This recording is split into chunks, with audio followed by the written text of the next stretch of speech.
Next gen நேயர்கள் அனைவருக்கும் இனிய நல்வாழ்த்துக்கள். எல்லோரும் நன்றாக இருப்பீர்கள்.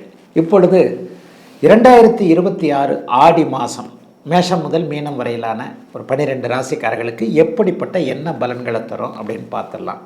ஐயா, போன மாதம் நல்லா இல்லை, குரு பயிற்சிக்கு பிறகு அப்படி நல்லாயிருக்கும் இப்படி நல்லா இருக்கும்னு எல்லாரும் சொன்னீங்க. ராசி பலனை கேட்டு கேட்டு சலிச்சு போனது தான் மிச்சம். நான் ஒன்றும் பெருசாக நல்லா இல்லைங்களே அப்படின்னு சொல்கிறவங்க எல்லாருக்குமே இந்த மாதம் எப்படிப்பட்ட தன்மையில் இருக்கும், ஓரளவுக்கு நல்ல பலன்களை கொடுக்குமா, சாதகமற்ற தன்மைகள் ஏதாவது நீடித்து கொண்டே இருக்குமா என்பதெல்லாம் இப்போது கண்டிப்பாக பார்க்கலாம். சரி, இந்த மாதாந்திர பலன்கள் எப்படி சொல்லப்படுகிறது? அடிக்கடி நான் சொல்லுவேன், ஒரு எல்லா அமைப்புகளையும் ஒரு முன்னுரையாகவே சொல்லுவேன். வருட பலன்கள் என்று சொல்லப்படக்கூடிய குரு, சனி, ராகு, கேதுக்கள் அந்தந்த கிரகங்களுடைய ஒரு பெயர்ச்சியை வச்சு சொல்லப்படுகிறது. 2.5 வருஷத்துக்கு ஒரு தடவை சனி பயிற்சி நடக்குங்க. அப்போ அந்த 2.5 வருஷத்துக்கு ஒரு தடவை சனி ஒரே வீட்டில் இருக்கிறார் இல்லையா, அதை வச்சு சனி பயிற்சி பலன்கள் சொல்லப்படுகிறது. குரு பயிற்சி 12 மாதத்துலேருந்து 13 மாதம் வரைக்கும், ஒரு வருஷத்தில் ஒரு கொஞ்ச நாள் கூட இருக்கும். அப்போ அந்த 12 மாதங்கள்லேருந்து 13 மாதங்கள் வரைக்கும் அந்த குரு பயிற்சியை வச்சு அந்த குரு எங்கே இருக்கிறார் என்பதை வைத்து அந்த ராசிக்கு, உதாரணமாக கன்னிராசிக்காரருக்கு இப்போது லாபஸ்தானம்னு சொல்லப்படக்கூடிய 11ஆம் இடத்துல குரு பகவான் இருக்கிறார். உங்களுக்கு இந்த 11ஆம் இடத்துலேருந்து எங்கெங்கே இடத்தை பார்க்குறார் அப்படின்றத வச்சு அந்த குரு பயிற்சி பலன்களை சொல்லுகிறோம். ஒரு வருடத்திற்கு அந்த பலன்கள் மற்ற கிரகங்களையும் சேர்த்து, ஏன்னா பயிற்சி பலன்கள் அப்படிங்கிறது நவ கிரகங்கள்னு சொல்லப்படக்கூடிய 9 கிரகங்களையும் சேர்த்து வைத்து பலனாக சொல்வது தான். ஆயினும் அது உங்களுடைய பிறந்த ஜாதக தசாபுக்தி அமைப்புகளுக்குள் அடக்கம். இப்போ எப்போவுமே பாருங்கள், ராசி பலனை சொல்கிற மாதிரி எனக்கு ஃபுல்லாக நடந்துடுறது இல்லைன்னு ஒருத்தர் சொல்லுவார், எனக்கு கரெக்டாக நடக்குதுன்னு ஒருத்தர் சொல்லுவார். எப்போவுமே இந்த மாத பலன்கள், வார பலன்கள், ராசி பலன்கள் எல்லாமே இப்படித்தான் இருக்கும்.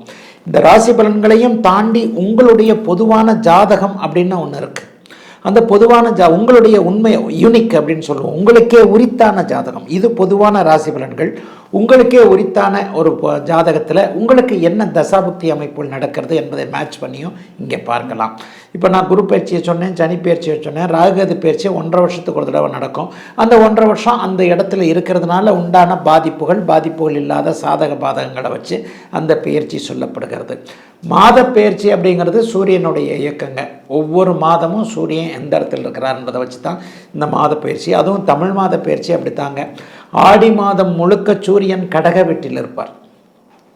ஆடி மாதம் முழுக்க சூரியன் கடக வீட்டில் இருப்பார். அந்த 30 நாளும் இப்போ நான் பேச போகிற ஆடி மாத பலன்கள் கடகத்தோடு சூரியன் சுபத்துவமாக இருக்கக்கூடிய தன்மை மிகப்பெரிய யோகம். இதில் என்ன ஒரு பலன் இருக்கும் அப்படின்னு சொன்னால், உங்கள் பிறந்த ஜாதக அமைப்பின்படி சூரிய தசை நடந்து கொண்டிருப்பவர்கள், சூரிய புக்தி நடந்து கொண்டிருப்பவர்கள், இவர்கள் எல்லாருக்குமே இந்த ஒரு மாதம் டாப்பாக இருக்குங்க. ஏன்னா சூரியன் குருவை அஸ்தங்கப்படுத்தி சுபத்தன்மையோடு இருக்கின்ற காரணத்தினால் சூரிய அந்தரம் நடந்து கொண்டிருப்பவர்களுக்கு கூட இப்படித்தான் இந்த பிறந்த ஜாதக பலன்களை அப்படியே மேட்ச் பண்ணி பார்க்கணும். கடகத்தில் இருக்கிறார் சூரியன், ஏற்கனவே இருக்கக்கூடிய உச்சகுருவோடு இணைய போகிறார். உச்சகுருவை அஸ்தங்கப்படுத்தி தான் சுபத்துவம் ஆக போகின்ற இந்த அமைப்பு யார் யாருக்கெல்லாம் சூரிய தசை நடக்கிறதோ, சூரிய புக்தி நடக்கிறதோ, அவர்கள் சூரிய அந்தரம் நடக்கிறதோ, அவர்கள் எல்லாருக்குமே இந்த ஆடி மாதம் பெரிய அளவில் நன்மைகளை கொடுக்குங்க. சரி, இந்த மாதத்தில் ஏதாவது பெரிய அளவில் பெயர்ச்சிகள் இருக்கா அப்படின்னு பார்த்தீங்கன்னா, ஆமாங்க. அதாவது ஆடி மாதத்தின் நடுப்பகுதியில் 16, 17ஆம் தேதிகளைப் போல இப்போது இருக்கக்கூடிய சிம்மத்தில் இருக்கக்கூடிய சுக்கிரன் நீச்சத்தை அடைகிறார். ஆடி மாத நடுப்பகுதி ஆகஸ்ட் மாதம் 1ஆம் தேதியாக இருக்கும். ஆகஸ்ட் மாதம் 1ஆம் தேதிக்கு பிறகு அப்படியே ஒரு நீச்சம் என்கின்ற ஒரு அமைப்பை அடைகிறார். அதை போலவே 2ஆம் தேதி பார்த்திங்கன்னா செவ்வாய் இப்போது இருக்கக்கூடிய அந்த ரிஷப வீட்டிலிருந்து மிதுன வீட்டிற்கு மாறுகிறார். புதனும் கூட ஆடி மாதம் 3ஆவது வாரத்தில் அப்படியே சூரியனோடும் குருவோடும் சேரக்கூடிய அமைப்புகள் இருக்குங்க. இதுதான் மாதாந்திர முக்கிய பலன்கள். ஆக இதை வைத்துத்தான் உங்களுக்கு எந்தெந்த நிலைமைகளில் இந்த பலன்கள் எப்படி நடக்கும் அப்படிங்கிறது சொல்லப்படுகிறது.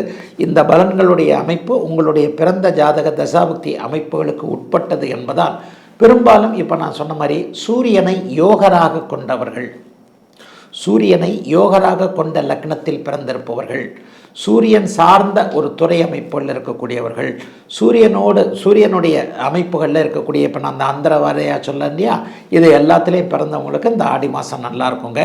இப்பொழுது தனித்தனியாக மேஷம் முதல் மீனம் வரையிலான இந்த 12 ராசிக்காரர்களுக்கு தனித்தனியாக இந்த ஆடி மாதம் என்ன பலன்களை செய்யும் அப்படிங்கிறத பார்த்துடலாங்க. மகரம், மகர ராசிக்காரர்களுக்கு ஓகோன்னு இருக்கும். கஷ்டகாலம்லாம் முடிஞ்சு போச்சு. மகர ராசிக்காரர்களுக்கு அப்படியே பெரிய அளவில் நல்லதாக சொல்லிக்கிட்டு இருக்கேன். ஒவ்வொரு மாதமும் டெவலப் ஆகும். ஒவ்வொரு மாதமும் போன மாதத்தை விட இந்த மாதம் நல்லா இருப்பீங்க, இந்த மாதத்தை விட அடுத்த மாதம் நல்லா இருப்பீங்க. கொஞ்சம் கொஞ்சமாக தான் டெவலப் வரும். ஐயா நீங்கள் சொன்ன மாதிரி உடனே எதுவும் லாட்ரியில் 10 கோடி அடிக்கலையே இப்படிலாம் கேட்கக்கூடாது. லாட்ரியில் 10 கோடி அடிக்கிறது 10 கோடியில் ஒருத்தருக்கு தான் 10 கோடி அடிக்கும். நமக்கு மெல்ல முன்னேறுவதற்கான வழி அமைப்புகள் தெரிஞ்சாலே போருமே. ஒரே வருஷத்தில் 10 கோடி ரூபா சம்பாதிக்க முடியாதா என்ன? ஒரு நாளில் லாட்ரி அடித்து தான் சம்பாதிக்கணுமா என்ன? ஒரு வருஷத்தில் சம்பாதிக்கலாம்ல.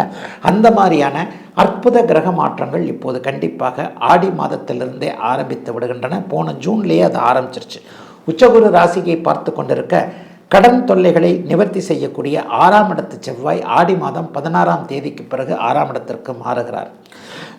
பாக்கியத்தில் ராஜயோகாதிபதியான சுக்கிரன் நீச்சத்தை அடைந்தாலும் 9ஆம் இடம்னு சொல்லப்படக்கூடிய பாக்கியத்தில் அமர்ந்திருக்கிறார். அதைவிட மேலாக மிகப்பெரிய ஒன்று என்ன தெரியுங்களா? உங்களுடைய ராசிநாதனான சனியை குருவும் சுக்கிரனும் இந்த மாதம் ஆடி மாதத்துலேருந்து ஒன்றா பார்க்க போகிறாங்க. எப்போது 2 சுவர்களும் ஒரு ராசியை, ஒரு ராசிநாதனை, ஒரு கிரகத்தை தொடர்பு கொள்ளுகிறார்களோ அப்போது அந்த ராசிக்கு மிகப்பெரிய நன்மைகள் நடக்குங்க. ஆடி மாதம் 15ஆம் தேதிக்கு பிறகு 16ஆம் தேதிக்கு பிறகு சுக்கிரன் நீச்சமாகி சனியை பார்க்க, உச்சகுருவும் சனியை பார்க்கறதுன்றது மிகப்பெரிய யோக பலனை குறிக்கக்கூடிய அற்புதமான ஒன்று. அட்டகாசமாக இருக்குங்க. தொட்டது துளங்குங்க. அவங்கவுங்க பிறந்த ஜாதகம். இதில் என்னென்னா எல்லாரும் கோடீஸ்வரன் ஆகிட மாட்டீங்க.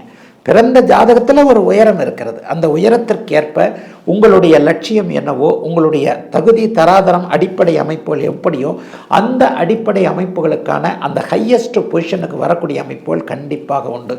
அலுவலகத்தில் வேலை செய்கிறவங்களுக்கு ஏதாவது ஒரு வகையில் ஒரு உயர்வு, சம்பள உயர்வு, பதவி உயர்வு போன்றவைகள் கிடைக்கும். தொழில் முன்னேற்றம் இருக்கும். வியாபார பெருமக்களுக்கு எதிரிகள் கண்டிப்பாக ஒழிவார்கள். பெண்கள் எல்லாருக்குமே பெரிய அளவில் புருஷன் பிள்ளைங்களை பற்றி இருந்து வந்த மனக்கவலைகள் தீரும். உங்களுக்கே ஹெல்த் இஷ்யூஸ் இருந்ததெல்லாம் அப்படியே விலகப் போகிறது. மகர ராசிக்காரர்கள் கடந்த 5 அல்லது 6 வருடங்களாக, குறிப்பாக 7-8 வருஷமாகவே நீங்கள் நல்லா இல்லை, இந்த 5 அல்லது 6 வருடங்களாக நடந்து கொண்டிருந்த நெகட்டிவான அமைப்புகள் எல்லாமே அப்படியே விலகக்கூடிய அமைப்புகள் வந்துடுதுங்க. பெரிய அளவில் மாற்றத்தை கொடுக்கக்கூடிய தன்மைகள் இப்போது மகர ராசிக்காரர்களுக்கு வருகிறது. உத்வேகம் தானாகவே வரும். புத்துணர்ச்சியும் உத்வேகமும் முடிவெடுக்கக்கூடிய தைரியமும் இது சரியாக இருக்கும் என்கின்ற மாதிரியாக ஏதாவது ஒன்றை தப்பான செஞ்சுட்டாலும் அதை சரிப்படுத்திக்கக்கூடிய தன்மைகள் உண்டுங்க. உண்மையை சொல்லப்போனால் உங்களுக்கு இப்போ நல்ல காலம், நல்ல நேரம் வந்துருச்சுங்க. நல்ல நேரத்தில் நல்ல எண்ணங்கள் தான் வரும், நல்ல முடிவுகள் தான் கிடைக்கும். மகர ராசிக்கு ஆடி மாதம் சிறப்பான மாதம்.